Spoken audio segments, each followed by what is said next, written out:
Bismillahirrahmanirrahim.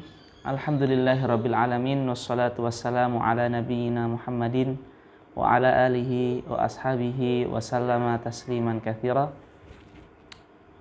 Al-ikhwan wal akhwat yang dirahmati Allah. Insyaallah pada kesempatan kali ini kita masuk ke sesi yang keempat dari sesi seni tadabbur Al-Qur'an. Hadirin semuanya, kira-kira di 3 pertemuan yang lalu kita telah membahas yang pertama tentang apa itu tadabbur Al-Quran dan apa bedanya dengan tafsir. Selanjutnya kita membahas tentang 4 rumus pertama tadabbur Al-Quran. Di pertemuan yang ketiga sebelum pagi hari ini kita sudah membahas juga tentang 4 rumus kedua seni tadabbur Al-Quran yang kita kenal dengan 4 alif ya. Asma, nama-nama Allah; af'al, perbuatan-perbuatan Allah; arkan, rukun-rukun iman; dan ausof, sifat-sifat orang iman, sifat-sifat orang munafik, dan sifat-sifat orang kafir. Itu bisa kita katakan 4 alif itu atau 4A itu termasuk rumusan yang paling simpel ya kita untuk membantu bertafakur, bertadabbur ketika membaca Al-Qur'anul Karim. Hadirin yang dimuliakan Allah Subhanahu wa taala, ini insya Allah adalah sesi terakhir ya.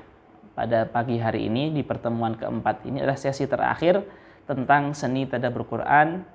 Semoga rangkaian seni tadabbur Quran yang 4 sesi ini bisa menemani 10 hari terakhir Ramadan kita dalam rangka membersamai kalamullah Al-Quranul Karim.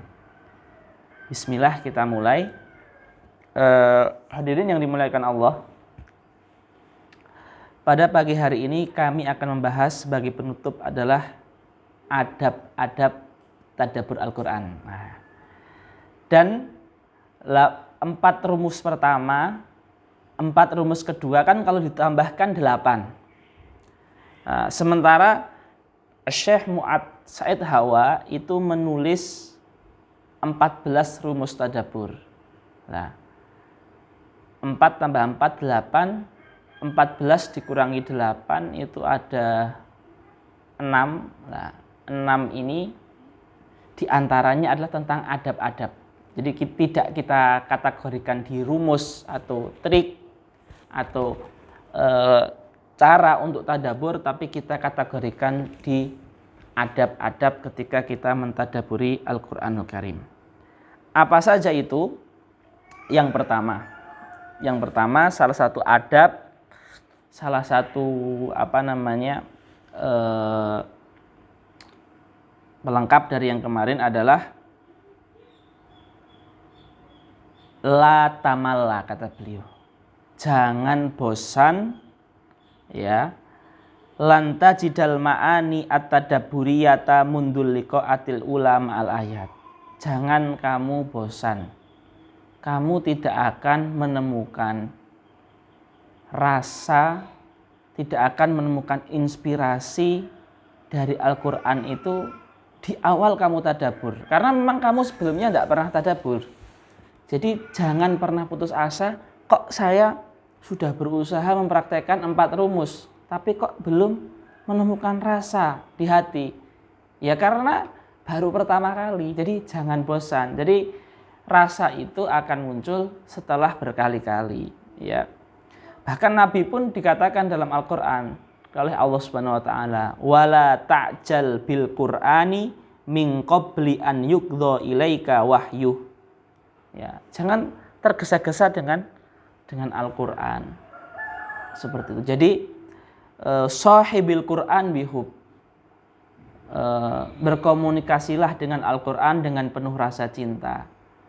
Jadi adab yang pertama adalah jangan kita bosan gara-gara saya sudah berusaha, ini kok belum ada cek gitu, belum ada rasa, belum ada kekhusyuan. Nah, jadi terus untuk kita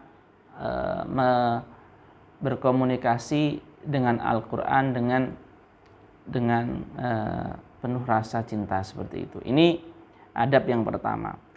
Adab yang kedua, ya seperti itu. Beliau mengatakan, la tarbit nafsaka hala qiraatika lil khatmati wal ajza. Ini salah satu nasihat beliau. Jangan kamu gantungkan perasaanmu ketika membaca Al-Quran itu dengan target hatam atau target juz. Kenapa? Ya, karena juz itu belum tentu satu surat. Terkadang satu surat itu kurang dari satu juz. Terkadang satu surat itu lebih dari satu juz. Sementara makna yang saling berkesinambungan itu tersusun dalam sebuah surat, bukan dalam sebuah juz. Maka kalau tujuan kita yang tergantung di hati kita itu bagaimana menyelesaikan juz, ya, jadi baca itu untuk mengejar juz atau mengejar halaman, itu akan mengganggu konsentrasi kita. Artinya beliau mengatakan hati kita jangan tergantung dengan juz ketika membaca, karena itu akan menghalangi proses tadabbur Al-Quran. Nggak apa-apa kita punya target, ya, satu hari sekian halaman atau sekian juz, karena itu membuat kita semangat sehingga kita punya perkiraan hari sekian kita akan selesai Quran sekian hari dan seterusnya. Tapi ketika proses tadabbur ketika membaca itu dilupakan dulu, agar apa? Agar konsentrasi kita tidak bubar gitu loh. Jadi mentargetkan dengan juz itu nggak dosa, nggak salah, tapi dia akan mengganggu proses kita dalam memahami makna per ayat. Karena ketika kita memahami satu ayat, dua ayat, tiga ayat, kemudian wah, juznya masih panjang nih. Akhirnya kita menambah kecepatannya untuk biar dapat juz. Nah, tadabbur di situ akan terganggu. Artinya mungkin rasa itu di awal udah mulai mau datang rasa, tapi karena target berubah hilang. Nah, ini tujuan syekh itu di situ gitu loh. Biar fokus kita tidak bubar dengan apa? Dengan hal tadi. Jadi jangan gantungkan kita dengan juz atau halaman seperti itu. Itu adab yang kedua, ya.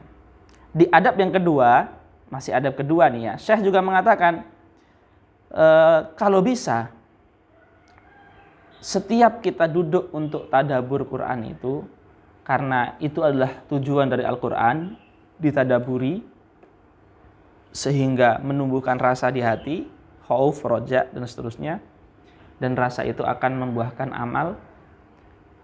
Al-Quran mengatakan, ya, Syekh mengatakan maksudnya, ketika kita ingin duduk bertadabbur Al-Quran, ya, usahakan, ya, itu betul-betul menyiapkan waktu yang tepat, yang tidak rame, yang tidak terganggu oleh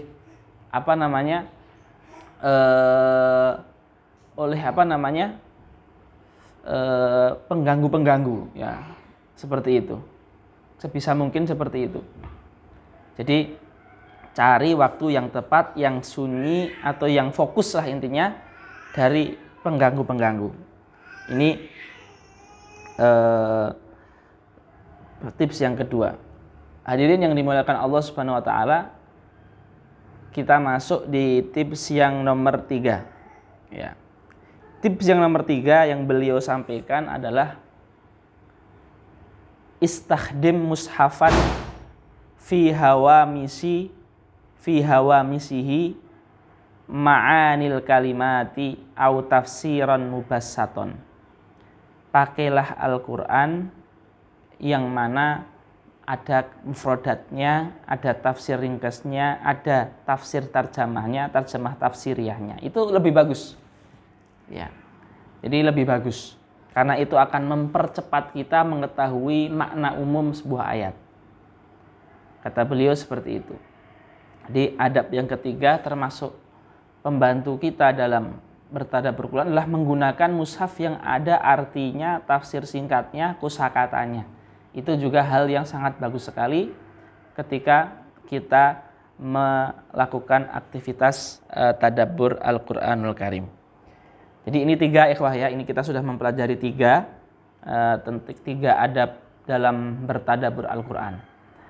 Hadirin yang dimuliakan Allah, sekarang kita masuk di adab yang keempat. Ya, adab yang keempat. Adab yang keempat, Syekh itu mengatakan qayyid ma yustaskalu alaika min ma'anin wadawinha fi waraqatin thummarji ila tafsiriha min ahadit tafasiri al-muwasaqah. Di tengah-tengah kita bertadabbur Quran, sebisa mungkin kalau mampu itu mendatangkan pulpen dan kertas ketika ada kosakata maksud Quran yang kita bingungkan, nanti setelah selesai itu kita bertanya atau kita cari di referensinya. Jadi terkadang kalau pas kita baca Quran itu kan tiba-tiba yang nggak kita ketahui itu banyak. Kalau kita cari pas baca, malah kita nanti nggak jadi tadabbur. Karena baru masuk setengah ayat saja sudah kita temukan hal-hal yang nggak kita pahami. Ya, jadi baru masuk mau ayat pertama, itu sudah nemukan mufradat yang susah, sudah nemukan kosakata yang susah. Nah, kalau kita cari ketika itu juga, ya kita nggak akan pernah melakukan aktivitas tadabbur, karena aktivitas tadabbur itu aktivitas sendiri, aktivitas tafsir mencari makna itu aktivitas sendiri, aktivitas qiraah itu aktivitas sendiri, aktivitas tazkiyah itu aktivitas sendiri. Ya, kalau kita melakukan aktivitas tafsir di tengah tilawah kita, sementara tujuan awal kita adalah tadabbur menghasilkan rasa, ya kita akan terbengkalai seperti itu. Jadi maka adabnya adalah tulis saja yang nggak ketahui, lanjutkan tadabburnya. Ini 4 adab ketika mentadaburi Al-Qur'anul Karim. Jadi 4 pertama rumusnya, 4 kedua rumusnya, 4 ketiga adabnya. Total 12. Loh, katanya ada 14 Ustadz yang dikatakan Syekh Mu'ad. Ya, sebenarnya ada 2 lagi ya. 2 ini berkenaan dengan rumus, tapi saya tidak terlalu paham, makanya nggak saya jelaskan. Apa itu? Beliau mengatakan gini, salah satu yang membuat kita tadabbur itu adalah, kata beliau, lahid al-alfadzul mutakarrirata wal mutasabihata fi surah fahiya mafatihu li fahmi surah. Beliau mengatakan, perhatikan kata yang diulang-ulang dalam sebuah surat atau ayat-ayat mutasabihat yang semirip dalam sebuah surat. Kata yang mirip dan ayat-ayat yang mutasabihat, yang mirip-mirip hampir sama, itu juga merupakan kunci memahami surat. Nah, saya belum bisa memberikan contoh yang panjang, makanya nggak saya masukkan.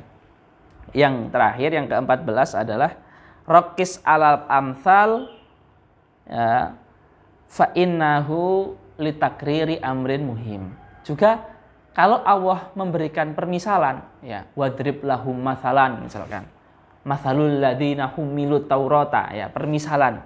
Nah, ketika Allah melakukan permisalan, itu renungilah agak lama, karena itu ada hal besar yang pengen Allah sampaikan.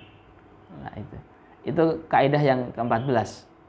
Ya, ini 2 kaidah yang sebenarnya masuk ke rumus tadabbur, tapi tidak kami jelaskan dengan panjang lebar karena kami melihat mungkin ini agak susah mengetahui ayat mutasabihat, itu susah, ya. Dan itu memang pekerjaannya para orang yang hafid, yang sudah mutkin, setelah itu memutkinkan ayat mutasyabihat. Maka kami cukupkan dengan 4 yang pertama, 4 yang kedua, dan 4 adab. Hadirin yang dimuliakan Allah Subhanahu wa taala, kalau kami memberikan kesimpulan bagi kita atau seperti saya ini yang mungkin kita pemula dalam melakukan aktivitas tadabbur Al-Qur'an, rumus yang paling simpel adalah rumus yang kami jelaskan di sesi ketiga, yaitu rumus 4A atau 4 alif, ya. Asma'ullah, af'alullah, arkanul iman, dan al-awsaf. Itu mungkin yang paling simpel. Adapun amsal ini butuh pemikiran lebih, kemudian mutasyabihat, kata serupa, ini juga sangat butuh pemikiran lebih. Kemudian yang 4 pertama, seperti korelasi antara menemukan korelasi antara awal ayat dan akhir ayat, menemukan korelasi antara akhir ayat dengan awal ayat selanjutnya, atau akhir ayat sebelumnya dengan awal ayat yang sedang kita bahas, kemudian mencari objek pembahasan di ayat-ayat pertama, ini juga membutuhkan pemikiran yang lebih. Tetapi mentadaburi nama Allah setiap kita melewati nama Allah, mentadaburi perbuatan-perbuatan Allah setiap kita membaca perbuatan-perbuatan Allah, mentadaburi apa-apa yang berkenaan dengan iman kepada Allah, iman kepada malaikat Allah, iman kepada nabi Allah, iman kepada kitab Allah, iman kepada hari kiamat, dan iman kepada takdir Allah. Nah, kemudian yang keempat itu mentadaburi sifat-sifat orang iman. Kemudian kita melihat ke diri kita, mentadaburi sifat-sifat orang munafik atau sifat-sifat orang kafir. Kemudian kita mentadaburi di dalam diri kita. Ini saya kira adalah rumusan yang paling simpel. Bahkan bisa dilakukan oleh orang-orang yang mungkin awam, ya. Dia hanya tahu nama Allah dan sifat Allah saja melalui terjemahan. Itu bisa sampai tadabbur Al-Quran. Dan akhirnya semoga apa yang kami sampaikan di 4 sesi ini bermanfaat bagi kita semuanya, bisa kita amalkan untuk diri kita pribadi, kemudian bisa kita sampai kepada tadabbur yang Allah inginkan kepada kita, dan bisa berbuah tadabbur itu menjadi sebuah amalan ketakwaan di dalam kehidupan sehari-hari kita untuk bekal akhirat kita. Akhirnya alhamdulillahirabbil alamin awalan wa akhiran, wallahul muwaffiq ila aqwamit thoriq. Billah